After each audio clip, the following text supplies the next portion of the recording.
नमस्कार दोस्तों। तो आज की इस वीडियो में हम बात करेंगे फेडरल रिज़र्व की तरफ से जो रेट कट होने वाला है उसके बारे में, इरडा का जो फंड रेज है उसके बारे में और डिफरेंट कॉरपोरेट एक्शंस जो होने वाले हैं उनके बारे में हम बात करेंगे। तो चलिए स्टार्ट करते हैं।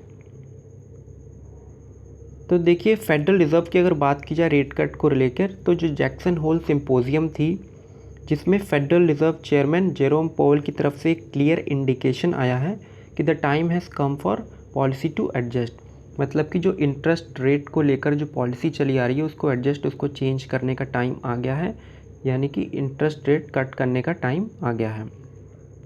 The direction of travel is clear, कि मतलब इंटरेस्ट जो रेट है उसको कट तो करना ही है, and the timing and the pace of rate cuts will depend on economic data, the evolving outlook and the balance of risk. तो यहाँ पे देखिए बात ये हो रही है कि जो टाइमिंग होगी, कितना रेट कट होगा, 25 बेसिस पॉइंट से होगा या 50 बेसिस पॉइंट से होगा, ये डिपेंड करता है जो इकोनॉमिक डेटा आने वाला है और बैलेंस ऑफ रिस्क क्या रहने वाला है। मीन्स जो 2 सितंबर को जो एम्प्लॉयमेंट का डेटा आएगा और जो इन्फ्लेशन का डेटा आएगा कि इन्फ्लेशन एंड एम्प्लॉयमेंट किस ट्रैजेक्टरी में किस तरफ जा रहे हैं, तो उसके अकॉर्डिंग ये जो मैग्नीट्यूड ऑफ रेट कट होगा, मतलब कि 50 बेसिस या 25 बेसिस पॉइंट का, वो जो फेडरल रिज़र्व है वो लेके चलेगी। तो देखिए, फेड रेट जब कट होगा तो उसका जो बेसिकली इफ़ेक्ट होगा, जो उसका असर पड़ेगा वो कुछ चीज़ों पे पड़ेगा। देखिए, जैसे कि इंफॉर्मेशन टेक्नोलॉजी के जो स्टॉक्स हैं उन पे पड़ेगा, फार्मास्यूटिकल पे भी देखने को मिलेगा, और जो रेट सेंसिटिव सेक्टर्स हैं जैसे कि रियल इस्टेट हो गया, होम फाइनेंसिंग हो गया, तो उस पर भी देखने को मिल सकता है। इंफॉर्मेशन टेक्नोलॉजी पे ज़्यादा असर इसलिए पड़ेगा क्योंकि जो यूएस की तरफ से जो डिस्क्रिशनरी स्पेंडिंग थी टेक कंपनियों की, वो कहीं ना कहीं रुकी हुई थी क्योंकि इंटरेस्ट रेट काफ़ी हाई थे, जिस कारण उनके पास लिक्विडिटी इतनी नहीं थी। तो अब जब फेड रेट कट करेगा तो उनके पास लिक्विडिटी बढ़ेगी और वो अपने जो प्रोजेक्ट्स को डिले कर रहे थे एक क्लियर इंडिकेशन पाने के लिए, तो वो कहीं ना कहीं अब उनको मिलेगा और वो फिर अपने टेक्नोलॉजी अपग्रेडेशन को बढ़ाने के लिए जो कॉन्ट्रैक्ट है वो इंडियन आईटी कंपनीज़ को देना चालू करेंगे। तो जो फेड रेट जब कट करेगा तो उसके साथ साथ ये भी होगा कि आरबीआई भी कहीं ना कहीं अपने इंडिया में रेट कट कर सकता है, क्योंकि कहीं ना कहीं आरबीआई फॉलो करता है फेडरल रिज़र्व को। तो इससे होगा क्या कि जो वैल्यू ऑफ रुपी है वो बढ़ेगी, और जब वैल्यू ऑफ रुपी बढ़ेगी क्योंकि इनफ्लो बढ़ेगा एफआईआई का, वो इमर्जिंग मार्केट्स में इन्वेस्ट करेंगे, क्योंकि अब अपॉर्चुनिटी यूएस में नहीं रही, क्योंकि रेट कट कम हो रहे हैं, तो उनको जो बॉन्ड्स और हायर इंटरेस्ट रेट रिलेटेड जो इन्वेस्टमेंट थे वहाँ पे कहीं ना कहीं उनको कम रिटर्न मिलेगा, जिस कारण वो इमर्जिंग मार्केट्स में इन्वेस्ट करेंगे अपना पैसा। तो जो इनफ्लो आएगा वो बेसिकली आपका डिफरेंट सेक्टर में बढ़ जाएगा। तो जो मेनली मेरा मानना है कि जो इन्फ्लो आएगा वो आईटी सेक्टर में होगा, इसके साथ ही आपका फाइनेंशियल सेक्टर में भी अच्छा खासा इन्फ्लो देखने को मिल सकता है, क्योंकि वहाँ पे जो वैल्यूएशन है स्पेशली प्राइवेट बैंक्स और सेलेक्ट कुछ पीएसयू बैंक्स की वो काफ़ी कम है, तो वहाँ पे अच्छा खासा इन्वेस्टमेंट और इन्फ्लो देखने को मिल सकता है। अब हम बात करते हैं इरडा के फंड रेज की। तो देखिए, कंपनी ने अनाउंस किया है कि वो 29 अगस्त को एक मीटिंग करेंगे जिसमें वो 4500 करोड़ फंड रेज करने वाले हैं through FPO, further public offer के थ्रू, या QIP qualified institutional placement, right issue और प्रेफरेंशियल इशू के थ्रू, या combination of any of this mode. तो इसके थ्रू ये करेंगे, वो अपनी बोर्ड मीटिंग में डिसाइड करेंगे कि किस प्रोसेस के थ्रू उन्हें ये रेज़ करना है, अमाउंट इतना 4500 करोड़ रुपीज़।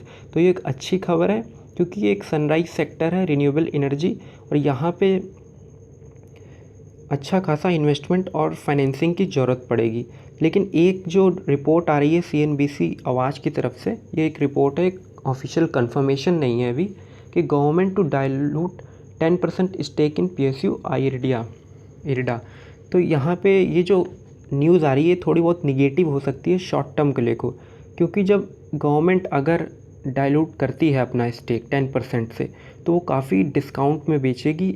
अगर आप में से किसी ने आईआरसीटीसी में इन्वेस्ट किया होगा तो आपको पता होगा जब एफपीओ आया था आईआरसीटीसी का, तो गवर्नमेंट ने जब FPO अनाउंस किया तो काफ़ी करंट प्राइस से डिस्काउंट पे था, क्योंकि इतना जब आप बड़ा अमाउंट बेचते हो तो ऑलरेडी डिस्काउंट में ही बिकता है।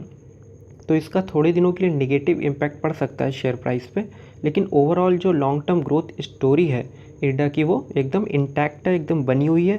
क्योंकि 500 गीगावाट का जो प्लान है 2030 का इंडिया में, इतने गीगावाट से रिन्यूएबल एनर्जी से हमें जनरेट करनी है पावर, तो अभी तक जो करंट कैपेसिटी है वो 197 प्लस गीगावाट के आसपास है।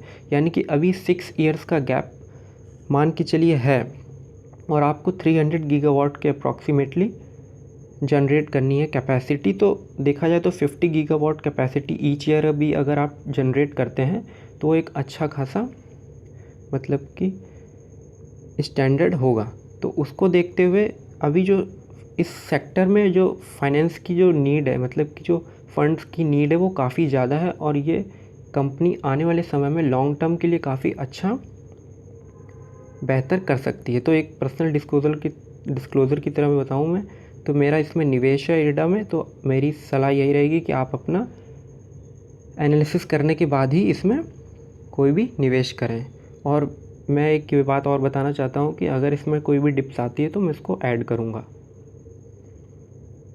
तो चलिए अब हम बात करते हैं अपने जितने भी कॉर्पोरेट एक्शंस हैं उससे रिलेटेड। तो प्रॉक्टर एंड गैम्बल कंपनी है फर्स्ट, उसके ने करंट प्राइस चल रहा है 5197 रुपीज़ का। कंपनी ने 60 रुपीज़ पर शेयर का फाइनल डिविडेंड डिक्लेयर किया है।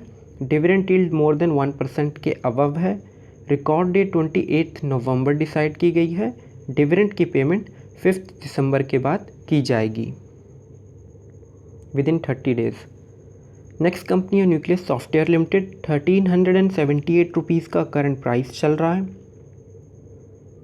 कंपनी ने बायबैक अनाउंस किया है एट द रेट ₹1615 रुपीज़ पर शेयर पर। अगर आप प्रीमियम देखें तो अप्रॉक्सीमेटली 17% के आसपास है। रिकॉर्ड डेट 3 सितंबर डिसाइड की गई है बायबैक के लिए। नेक्स्ट कंपनी है वंडर इलेक्ट्रिकल्स लिमिटेड, 1464 रुपीज़ का करंट प्राइस चल रहा है। कंपनी ने स्टॉक स्प्लिट अनाउंस किया है from face value 10 to 1, means आपका 1 शेयर 10 शेयर्स में कन्वर्ट हो जाएगा, जिसकी फेस वैल्यू 1 रुपीज़ हो जाएगी। और जो स्टॉक का प्राइस है वो भी अप्रॉक्सीमेटली 90% से गिर जाएगा। तो एक्स डेट पर अप्रॉक्सीमेटली 146 to 150 के आसपास आपका शेयर का प्राइस हो जाएगा। रिकॉर्ड डेट इसकी अपकमिंग में है। देखिए, stock split and bonus shares जब कंपनी इशू करती है तो उसका कोई फंडामेंटल इम्प्रूवमेंट नहीं होता है कंपनी में। कंपनी के फंडामेंटल सेम रहते हैं ऑलमोस्ट, लेकिन एक की लिक्विडिटी बढ़ाने के पर्पज़ से किया जाता है जो रिटेल इन्वेस्टर है, ताकि वो मतलब कि जब स्टॉक का प्राइस कम हो जाता है तो लिक्विडिटी भी बढ़ जाती है तो वो खरीदे। मतलब कि बेसिकली साइकोलॉजी यही रहती है, रिटेल इन्वेस्टर खरीदे, जिससे जो फ्री फ्लोट है वो भी बढ़ जाता है। और जो प्राइस डिस्कवरी है, मतलब कि जो आप देखे होंगे आस्क एंड बिड जो प्राइसेस होते हैं उसमें जो डिफरेंस होता है वो फिर कम हो जाता है। जो इलिक्विड स्टॉक होते हैं उसमें जो डिफरेंस होता है आस्क एंड बिड में वो थोड़ा सा ज़्यादा रहता है। तो इसको कम करने के लिए और प्राइस डिस्कवरी करने के लिए भी ये सब किया जाता है, stock split and bonus shares. Next company है power mac projects limited, 6901 rupees का करंट प्राइस चल रहा है। कंपनी ने बोनस इशू अनाउंस किया है 1:1 के रेशियो में। एवरी 1 शेयर पर आपको 1 शेयर बोनस का मिलेगा। एक्स डेट पर शेयर का प्राइस ऑलमोस्ट हाफ हो जाएगा। रिकॉर्ड डेट 28 सितंबर डिसाइड की गई है। नेक्स्ट कंपनी है पल्सर इंटरनेशनल लिमिटेड, 13 रुपीज़ का करंट प्राइस है। कंपनी ने बोनस इशू अनाउंस किया है 1:10 के रेशियो में। Means for every 10 share you will get 1 share. अगर आपके पास इस कंपनी के 10 शेयर्स होंगे तो आपको बोनस का 1 शेयर मिलेगा। रिकॉर्ड डेट इसकी अभी अपकमिंग में है। नेक्स्ट कंपनी है आरती ड्रग्स लिमिटेड, 563 रुपीज़ का करंट प्राइस चल रहा है। कंपनी बायबैक पे विचार करेगी अपनी बोर्ड मीटिंग में 26 अगस्त को। नेक्स्ट कंपनी है जिंदल सॉ लिमिटेड, 689 रुपीज़ का करंट प्राइस चल रहा है। कंपनी ने स्टॉक स्प्लिट अनाउंस किया है from face value 2 to 1, means आपका 1 शेयर 2 शेयर्स में कन्वर्ट हो जाएगा। फेस वैल्यू 1 रुपीज़ हो जाएगी। स्टॉक का प्राइस हाफ हो जाएगा अप्रॉक्सीमेटली 340-350 के आसपास। रिकॉर्ड डेट 16 सितंबर है। एग्जैक्टली हम नहीं बता सकते कि 350 या 360 होगा, लेकिन ये डिमांड एंड सप्लाई पे भी काफ़ी हद तक डिपेंड करता है। नेक्स्ट कंपनी है transport corporation of India limited, 1144 rupees का करंट प्राइस चल रहा है। कंपनी ने बायबैक अनाउंस किया है एट द रेट ₹1200 पर शेयर पर। प्रीमियम देखिए अगर आप करंट प्राइस से तो अप्रॉक्सीमेटली 4% के आसपास है, जो कि काफ़ी खास नहीं है, तो ये हो सकता है शेयर गिरे, मंडे को इसमें गिरावट देखने को मिल सकती है। रिकॉर्ड डेट 4 सितंबर डिसाइड की गई है।